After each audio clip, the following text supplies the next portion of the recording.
Mariano with the final bell, and I'm happy to be joined by Speedy Rashidi Ellis. Rashidi, how's it Yeah, going?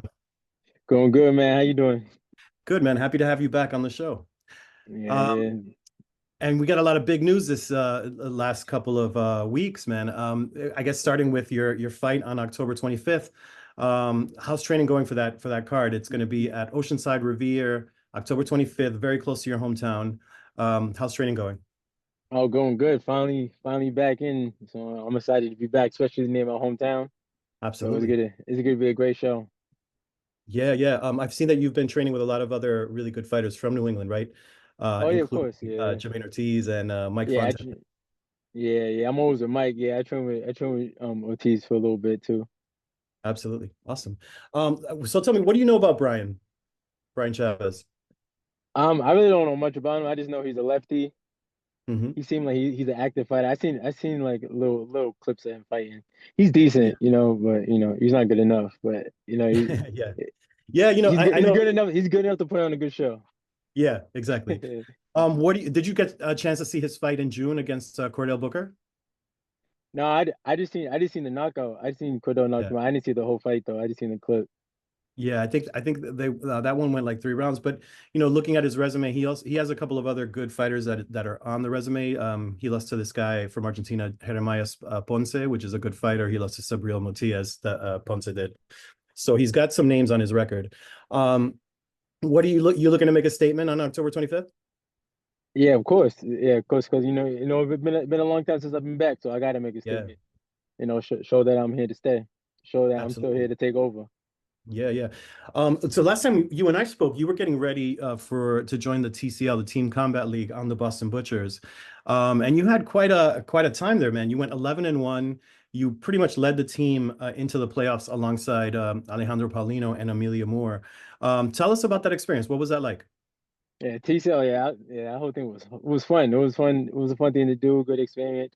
And from that, it was cool. It was one round, so it was cool for me to be back. Well, it wasn't a full fight, but it's good for Right. me to stay active. You know. But Yeah, I yeah. loved it though. It was Yeah, real for someone fun. who doesn't know, right? Like they might look at on paper and be like, "Oh, he hasn't fought in over a year," but you were pretty active, right? You were fighting on and off, right? Like for a couple of weeks there. Yeah, he's fighting like every week, every 2 weeks, so they keep you active. Yeah. And who were who would you say was the best fighter you faced during that time? Because it was pretty random, right? Like you might fight like a novice one day that has just a couple of fights. You might fight somebody that's really good another day. What was that Yeah. like? The best fighter, that's hard to say. But the most fun fight I had was with C4. That was real fun to fight with Yeah, him. definitely. Yeah. Yeah, yeah. Yeah, I noticed you fought was it Qadir Albright maybe? Yeah, that's his name. Yeah, Yeah, yeah, yeah. yeah. He's a good fighter. Now, speaking of activity, and I'm glad you were able to at least get those fights under your belt because it does get rid of some of that ring rust.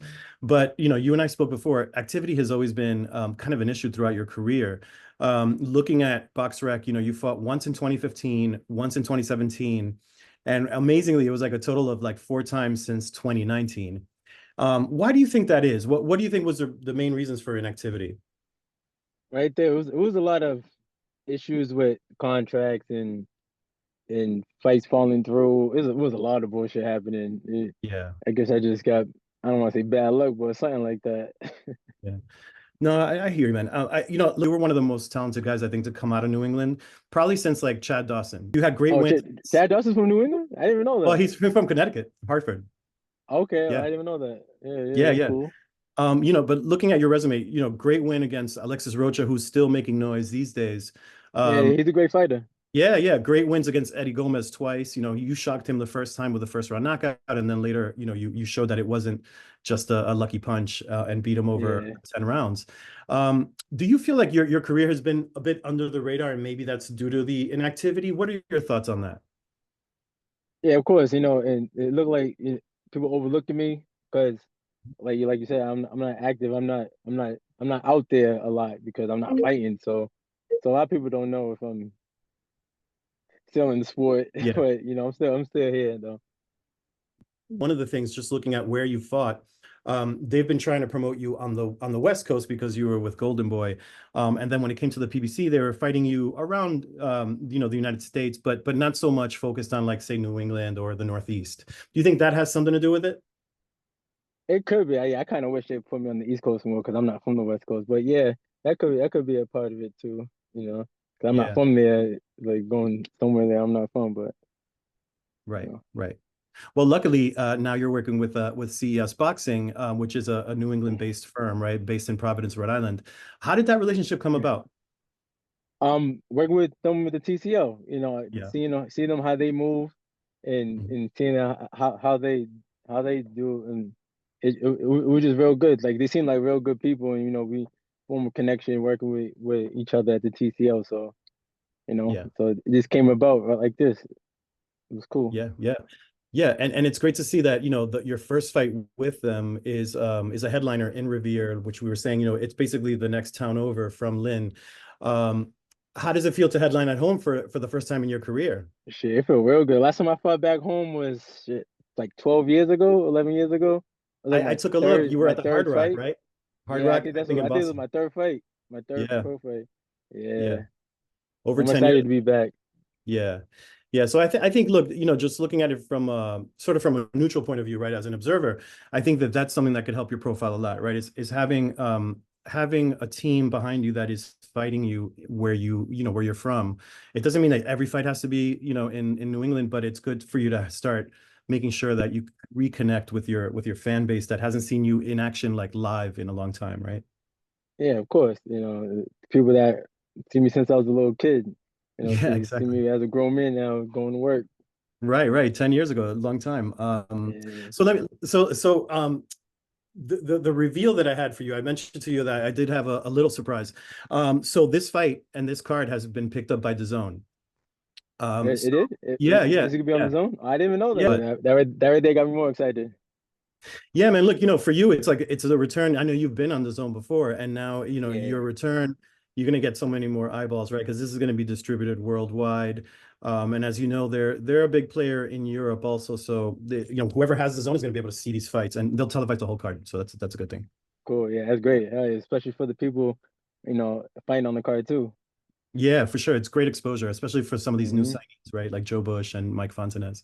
Yeah, Um, definitely. Yeah, looking at your priorities over the next few years, I'm assuming activity is one, but, like, what are your priorities over the next few years? What are you looking to accomplish when you think about, like, 2025, 2026? Right now, I'm just focused on getting active. Once I'm active, I'll get back on the ranking and definitely coming from the world titles.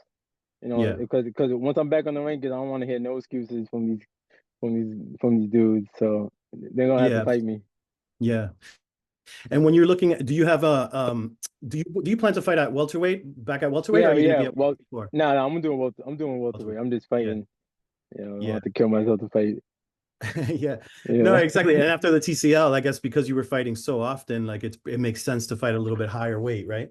Yeah, shit. TCL, I was fighting at like 164. I was fighting Yeah. these big ass dudes. It Yeah, was how did cool that feel, by though. the way? How did that feel as far as your body and how how with carrying that weight and boxing, what did that feel like? Well, I felt a little heavier, but it was cool. I really got hit. I really Mhm. got hit in the I TCL. know, I noticed. Sticking and moving.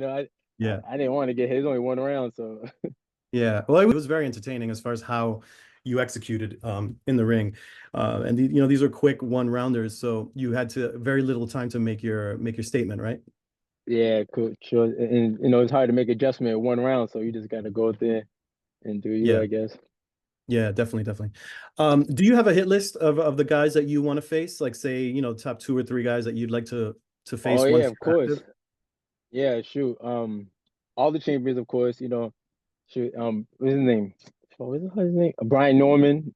Oh yeah. The only reason why I want to beat him up because his father was talking a lot of shit. So I want to whoop his ass. And all the champions, Stanionis, Boots, and Mario what's his name? Barrios. Barrios. Yeah, I just need that world title. Yeah, we got to get you in that mandatory position, I think, first, right? Definitely. Yeah, I'll Um, be there real soon though. I'm knocking on the door. yeah, definitely. I think so.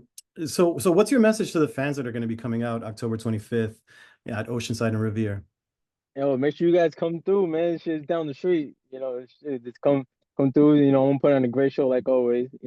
Even the people on the undercard are gonna be the whole card is gonna be great. So you guys might as well come through. And I just heard it's gonna be on the zone. It's even better. Absolutely, man. Absolutely. Hmm. Should be a packed house from what I'm hearing. So Yeah, yeah, it you is. know, Yeah.